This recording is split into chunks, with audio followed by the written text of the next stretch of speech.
মৰিগাঁও জিলালৈ গৌৰৱ কঢ়িয়াই আনিছে জালুকুটি জেনিফা আহমেদে। প্ৰধানমন্ত্ৰীৰ পৰীক্ষা পে চৰ্চা শীৰ্ষক বাৰ্তালাপৰ বাবে নিৰ্বাচিত হৈছে জেনিফা। হয়, অহা 20 ডিচেম্বৰত দেশৰ প্ৰধানমন্ত্ৰী নৰেন্দ্ৰ মোদী আহিব অসমলৈ।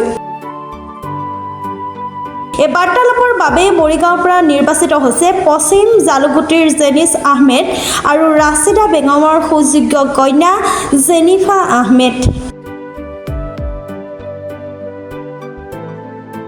জেনিফা PMশ্ৰী জালুকুটি উচ্চতৰ মাধ্যমিক বিদ্যালয়ৰ ছাত্ৰী। জেনিফাৰ এই প্ৰাপ্তিত এতিয়া জালুকুটিৰ লগতে সমগ্ৰ মৰিগাঁৱতে আনন্দৰ বন্যা। ইতিমধ্যে বিদ্যালয়ৰ পৰা গুৱাহাটীলৈ ৰাওনা হৈছে জেনিফা। নমস্কাৰ, মোৰ নাম জেনিফা আহমেদ। মই PMC জালুকুটি উচ্চতৰ মাধ্যমিক বিদ্যালয়ৰ নৱম শ্ৰেণীৰ ছাত্ৰী। মই আজি এতিয়া PM মোদীৰ যি পৰীক্ষা পে চৰ্চা অনুষ্ঠান, সেই অনুষ্ঠানত ভাগ ল'বলৈ গুৱাহাটীত যাব ওলাইছো। আৰু মানে অস্বাভাৱিক কথা, এইটো কেতিয়াও ভাবা নাছিলো যে তেওঁৰ লগত কথা পতা দূৰৰ কথা, তেওঁক যে নিশ্চয়কৈ দেখিম সেই কথাও কেতিয়াও ভাবাই নাছিলো। গতিকে এইটো এক মানে আকাশত চাং পাতাৰ দৰে কথা হৈ আছে মোৰ বাবে বৰ্তমান। এইখিনি পাবলৈতো প্ৰথম প্ৰত্যেকখন বিদ্যালয়ৰ পৰা ছাত্ৰ ছাত্ৰী বিচাৰিছিলে, গতিকে তাৰপিছত ময়ো গৈছিলো সেইটো হিচাপত। আৰু মৰিগাঁৱতে আমাৰ ইণ্টাৰভিউ হৈছিলে, সেই ইণ্টাৰভিউতে কিছুমান প্ৰশ্ন সুধিছিলে আৰু সেই প্ৰশ্নৰ জৰিয়তে মোক চিলেক্ট কৰিছে। আগৰ পৰাই আছিলে তেওঁক, যেতিয়াৰ পৰা টিভিত দেখা হৈছো তেতিয়াৰ পৰাই তেওঁক নিজে চকুৰে চাবলে তেওঁক বহুত হেঁপাহ আছিলে। ছাত্ৰ ছাত্ৰীসকলৰ কথা ক'বা না নকবা? অসমৰ বা তোমাৰ বিদ্যালয়ৰ ছাত্ৰ ছাত্ৰী বা বিদ্যালয়খনৰ কথা বা মৰিগাঁৱৰ কথা? মৰিগাঁও পৰা যিহেতু তুমিয়ে যাবা। কম, কাৰণ নিজৰ জিলাখনে নিজৰ বিদ্যালয়ৰ শিক্ষকসকলে মোক আজি এই স্থানত উপনীত কৰাইছে, গতিকে তেওঁলোকৰ কথাটো ক'বই লাগিব। তেওঁলোকৰ বিষয়ে নোকোৱাটো একো কথাই নহয়। তেওঁলোকৰ কথা মই ক'ব বিচাৰিমেই ছাৰক, PM মোদীজীক। বিশেষকৈ তুমি কেনেধৰণৰ কথা বতৰাৰ ওপৰত গুৰুত্ব দিম বুলি ভাবিছা? কাৰণ এতিয়া তুমি তাত আৰু কিছু চৰ্চা আছে, তাত কিছু কথা বতৰা আগতীয়াকৈ তোমালোকক প্ৰস্তুতি কৰিব। কেনেধৰণৰ কি ভাবি আছা? মনত কিছুতো কথা আছে, কেনেধৰণৰ ভাবা? মইতো ভাবি আছো যে পৰীক্ষাৰ সময়ত ছাত্ৰ ছাত্ৰীৰ বহুতো সমস্যাৰ সন্মুখীন হ'বলগীয়া হয়। তো সেই সমস্যাবোৰ আমি কেনেকৈ লাহে লাহে, চব সমস্যাটো নাইকিয়া কৰিবও নোৱাৰি, গতিকে কেনেকৈ আমি সেইবোৰ লাহে লাহে কমাব পাৰো সেই বিষয়ে তেওঁৰ লগত অলপ চৰ্চা কৰিবলৈ চেষ্টা কৰিম। মই একেবাৰে কল্পনা কৰিব নোৱাৰা কথা, হঠাতে সুবিধাটো পালো। সিদিনাখন মৰিগাঁৱত এখন আমাৰ ডায়েটত মিটিং হৈছিল।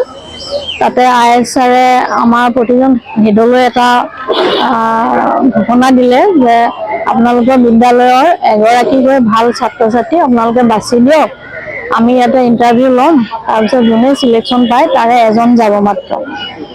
মই ভাবিলো কি, মই আগে সুধি লৈছো কাৰণ হিন্দী ক'ব পাৰিব লাগিব, গতিকে মই তাৰ পৰাই আমাৰ আজল ছাৰলৈ ফোন কৰিলো আৰু হিন্দী ক'ব পাৰিবনে? তাৰপিছত পাৰিব বুলি আমি যেতিয়া উত্তৰটো পালো, তেতিয়া লগে লগে মই তাইক পঠাই দিবলৈ ক'লো ডায়েটলৈ, মৰিগাঁও ডায়েটলৈ। আৰু তাতে ইণ্টাৰভিউ হ'ল, আৰু ইণ্টাৰভিউখিনি গোটেই ভিডিঅ' ৰেকৰ্ডিং হৈছে বিভিন্ন স্কুলৰ যোন আহিছে সকলোৰে। আৰু সেই ৰেকৰ্ডিংখিনি মই জনামতে গুৱাহাটীলৈ পঠাই দিছে, আৰু গুৱাহাটীৰ পৰা তাইৰ নামটো চিলেকশ্যন হৈ আহিছে। গতিকে যেতিয়া চিলেকশ্যন আহিছে মোৰ খুবেই ভাল লাগিছে, কাৰণ আমাৰ জিলাখনৰ পৰা তাই বাছনি পাইছে, মোৰো গৌৰৱ।